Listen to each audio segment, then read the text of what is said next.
Honda VT750C Shadow, 1984.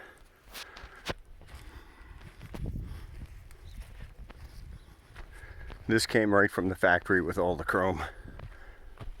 This is not just a makeup bike. It's got every chrome option that Honda put out in the brochure. Levers, fenders, front and rear, radiator cover, side covers, fuel pump cover, tank, side covers. Did I say I said side covers? What, front and rear fenders. Every possible chrome option. Levers.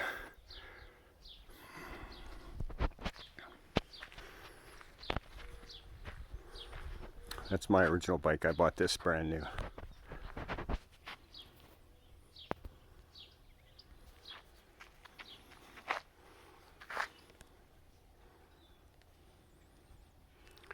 It sounds like a Chevy 350.